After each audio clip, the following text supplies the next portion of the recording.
Voilà. Maintenant, je vous présente le champ. C'est ce qu'il était en train de dire tout de suite là. Que je suis arrêté dans un champ de cacao. C'est le champ de cacao en personne qui est là. Mais là, de grâce, que le gouvernement encourage des gens. C'est vrai que vous donnez les prix des cacao, des EVA. Mais l'EVA même est mal payé maintenant même. Franchement dit, l'EVA est mal payé. L'EVA aujourd'hui, chacun se lève et ça a donné son prix. Hein? Alors que vous dites que non, la Côte d'Ivoire est premier actuellement dans la EVA culture, en Côte d'Ivoire est premier en Afrique actuellement. Mais c'est des personnes qui font que la Côte d'Ivoire est devenue premier.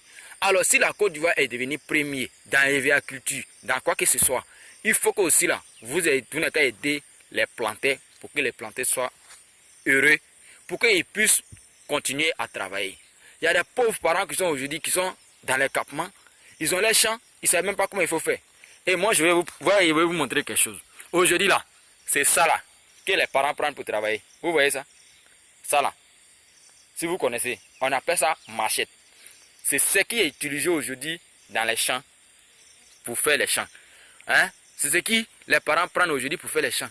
Mais tu vas t'abaisser avec ces machettes là pour nettoyer combien d'hectares, pour pouvoir entretenir, pour pouvoir faire quelque chose. Ils ont besoin de financement pour pouvoir faire les champs.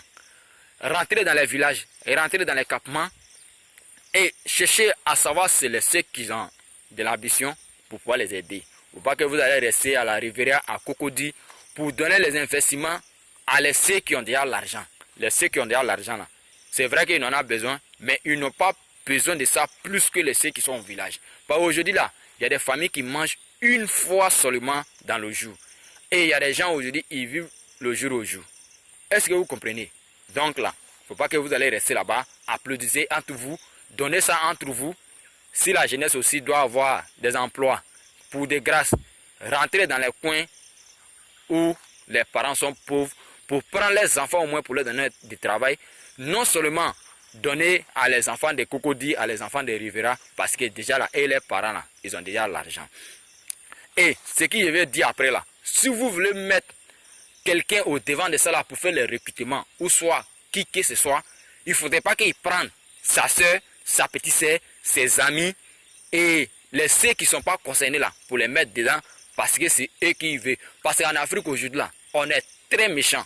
On est très très méchant parce que personne ne veut que non, son ami n'a qu'à reçu. Alors la méchanceté là, ça ne donne rien, ça ne peut rien résoudre. Alors si on ne veut pas s'entraider, je crois que l'Afrique ne va pas s'en sortir. Parce que là, c'est ce que les Blancs ont dit dans les mots français, union fait la force. C'est parce que eux là, ils sont unis aujourd'hui que vous voyez que non, il y a les unions européennes et tout ça. Il y a les États-Unis, il y a des quoi. C'est parce qu'ils sont unis, qu'ils sont forts. Si l'Afrique ne veut pas se unir pour se mettre ensemble, pour pouvoir bien travailler là, on va rester toujours là en train de mendier auprès des autres pays qui ont des moyens. Aujourd'hui là, il y a plein de choses qui sont inventées en Afrique ici. Mais après là, ça se retrouve dans les pays européens. C'est parce que si le gars il a inventé quelque chose qui n'a pas les moyens pour développer, il va faire quoi? Il va rien faire. Il va rester là, peut-être c'est quelqu'un d'autre qui va venir pirater ça pour aller s'enrichir avec. Alors ça, c'est pas normal. C'est pas normal du tout. Alors, les ceux qui sont aussi intéressés par l'agriculture, vous voyez, ils sont arrêtés dans un champ de cacao. Vous voyez, les pieds de cacao là sont alignés. C'est ce qu'on appelle piquetage. Les lignes sont bien respectées et bien écartées. Vous voyez ces cacaoyers là, quand ça va produire là, en tout cas, ce ne serait pas de l'amusement. Voilà, ça va produire comme il se doit parce que nous suivons les instructions de CNRA. C'est ce que nous suivons. Voilà pourquoi nous, on a été formés. Alors moi, j'ai été formé par CNRA, PAMSI et HAPIAS. Donc, je sais ce que je fais, je connais ce que je fais. Alors, pour plus de renseignements, allez-y sur Facebook. Vous tapez seulement que Dra la légende. Vous allez voir, j'ai tout expliqué là-bas sur ma page Facebook. Et les plantes que vous avez besoin là, vous allez tout retrouver là-bas. Voilà. Parce que nous, on est des agents de l'agriculture. Celui qui est intéressé, on peut lui montrer aussi comment ça se fait. Même actuellement, je suis arrêté à côté d'un arbre d'aubergine que je peux vous montrer. Voilà. Ça aussi, c'est aubergine. Vous voyez, c'est aubergine qui est là. C'est pas compliqué, c'est pas de sorcellerie. On peut entreprendre, on peut tout faire. La jeunesse, qu'on arrête de dormir dans le divan de nos parents, dans le salon de nos parents pour pouvoir mieux faire, pour pouvoir développer, pour devenir quelqu'un demain. Il ne faudrait pas qu'on dort dans les salons de nos parents pour toute notre vie parce qu'on est découragé ou soit parce que nos parents n'ont pas de moyens.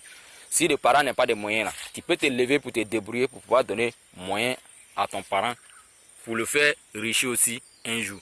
Voilà, ça c'est Aubergine qui est là. Alors je vous encourage de vous réveiller pour travailler. Bonne journée à vous, que Dieu vous garde, que Dieu vous protège, Inch'Allah. Salam alaikum.